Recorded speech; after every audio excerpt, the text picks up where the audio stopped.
வணக்கம் நண்பர்களே. சுயநலம் இல்லாத சமூக அக்கறையும் மற்றும் அன்பான வார்த்தைகளும் வாழ்க்கையில் வெற்றி பெற எப்படி உதவுது அப்படிங்கிறத இந்த வீடியோவில் பார்ப்போம். நான் ராஜ் பிரபு.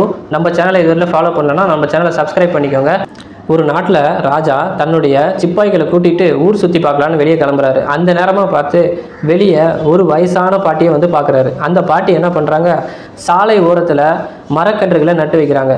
கொஞ்சம் கிட்ட போய் அந்த பாட்டிக்கிட்ட கேட்டார், பாட்டி நீங்களே ரொம்ப வயசானவங்களாக இருக்கிறீங்க, இந்த காலத்தில் ஏன் முடியாமல் நீங்கள் இந்த மரக்கன்றுகளை நீங்கள் இந்த மாதிரி நட்டு வச்சுக்கிட்டு இருக்கீங்க, நீங்கள் இதுக்கு பதிலாக போய் ஓய்வு எடுக்கலாமே அப்படின்னு கேட்டார் ராஜா.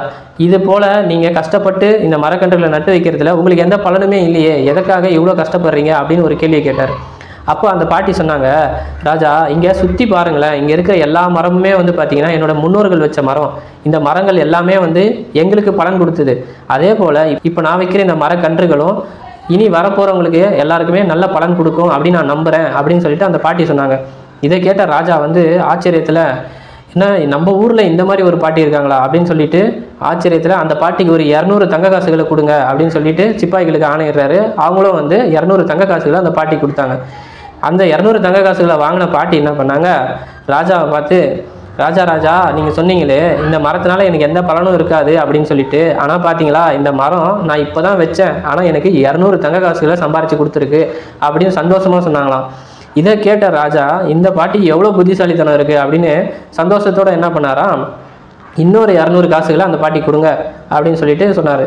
அப்போ அந்த பாட்டி அந்த 200 காசுகளையும் வாங்கிட்டு இப்போ சொன்னாங்களா, இந்த மரம் வளர்ந்துருந்தா கூட எனக்கு ஒரு தடவை தான் லாபம் கொடுத்துருக்கோம், ஆனால் இந்த மரம் வளர்கிறதுக்கு முன்னாடியே எனக்கு ரெட்டிப்பு லாபம் கொடுத்துருச்சு அப்படின்னு சொன்னோடனே ராஜாவுக்கு ஆச்சரியம் தாங்க முடியலையாம். பரவாயில்ல, இந்த பாட்டி எது எடுத்தாலும் ரொம்ப நல்ல விஷயமாகவே பேசுகிறாங்களே, நல்ல வார்த்தைகள் சொல்கிறாங்களே, நல்ல விதமாக பேசுகிறாங்களே, இவங்களோட கனிவான வார்த்தைகள் நம்மளை வந்து ரொம்ப ஆச்சரியப்படுத்துது அப்படின்னு சொல்லிட்டு ஆச்சரியப்பட்ட ராஜா இந்த பாட்டிக்கு கடைசி காலத்துக்கு என்னென்ன தேவையோ அது அத்தனை உதவிகளையும் எல்லா சகல வசதிகளையும் நம்ம அரண்மனையிலேயே இந்த பாட்டிக்காக செஞ்சு கொடுங்க, இந்த பாட்டி கடைசி வரைக்கும் நம்ம அரண்மனையில் சந்தோஷமாக வாழட்டும் அப்படின்னு சொல்லிட்டு சொன்னாராம்.